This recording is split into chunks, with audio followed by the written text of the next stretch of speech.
नमस्कार, आप सभी का हमारे चैनल में स्वागत है। आज ये केक जो हम बना रहे हैं इसके लिए ना तो हमें अवन की ज़रूरत है, ना ही हमें कुकर या कढ़ाई की ज़रूरत है।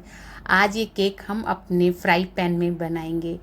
ये रबड़ी केक खाने में बहुत ज़्यादा टेस्टी लगता है, तो एक बार आप भी इस रेसिपी को ज़रूर ट्राई कीजिएगा। तो चलिए इसको बनाते हैं। इसके लिए सबसे पहले मैंने मक्खन लिया है जिसको मैं मेल्ट कर लूँगी। मक्खन को मैं मेल्ट करके थोड़ा सा ठंडा कर लूँगी। यहाँ पे मेरा मक्खन मेल्ट भी हो गया और थोड़ा ठंडा हो गया। तो ये 1/4 कप मक्खन है जिसको मैंने एक बाउल में ले लिया है।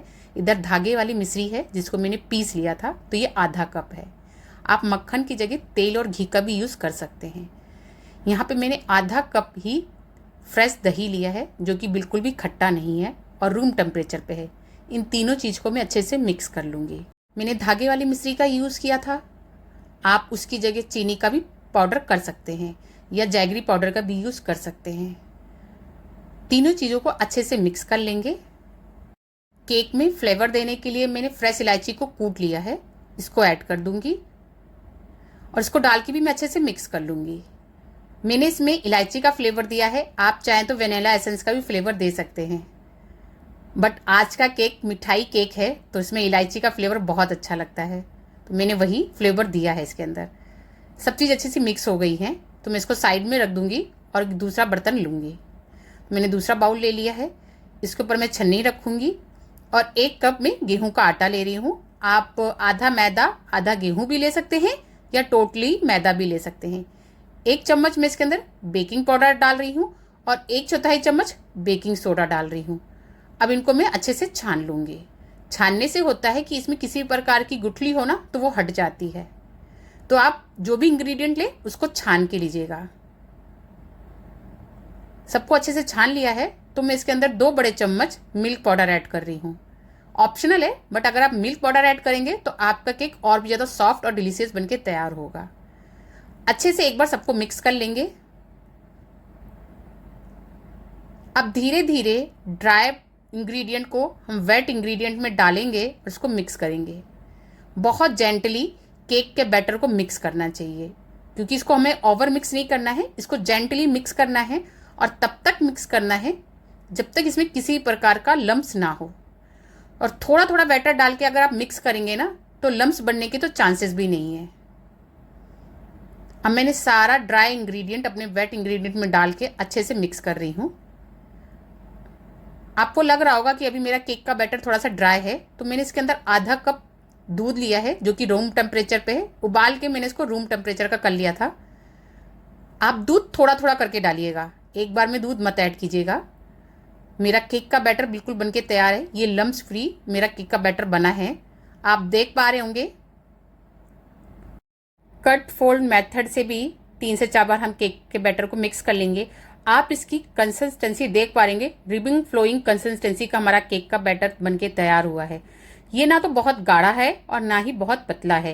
केक का बैटर रेडी हो गया, तो चलिए मोल्ड रेडी करते हैं। मैंने आपसे कहा था आज ये केक मैं अपने फ्राई पैन में बनाऊंगी, तो मैंने फ्राई पैन में बटर पेपर पहले से ही लगा के रखा है। आपके पास बटर पेपर ना हो ना तो आप तेल से या घी से भी इसको ग्रीस करके आटे या मैदे से डस्ट कर सकते हैं। तो अब केक के बैटर को इसके ऊपर सारा ऐड कर देंगे। आप इसकी कंसिस्टेंसी अच्छे से देख रहे होंगे कि एकदम रिविंग फ्लोइंग कंसिस्टेंसी का हमारा केक का बैटर बनके तैयार हुआ है।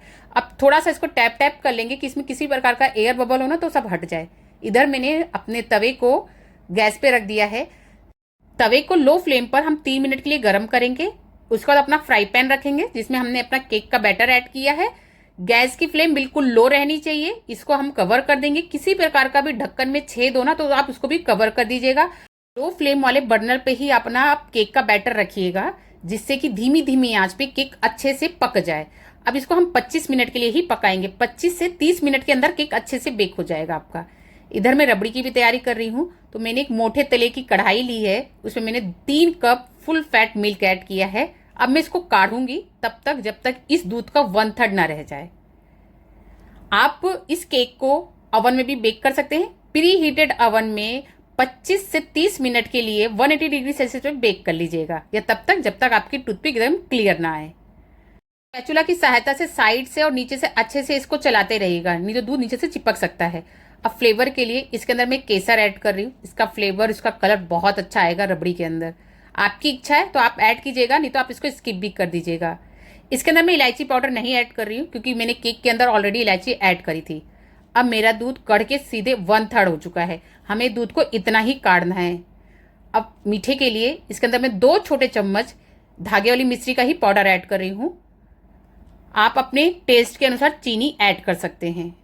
अब मेरा दूध अच्छे से कढ़ चुका है तो मैं इसको साइड में रख देती हूँ। इधर मैं केक को चेक कर रही हूँ तो मेरा केक ऊपर से पूरी तरह से ड्राई हो चुका है और ये अच्छे से फूल भी गया है।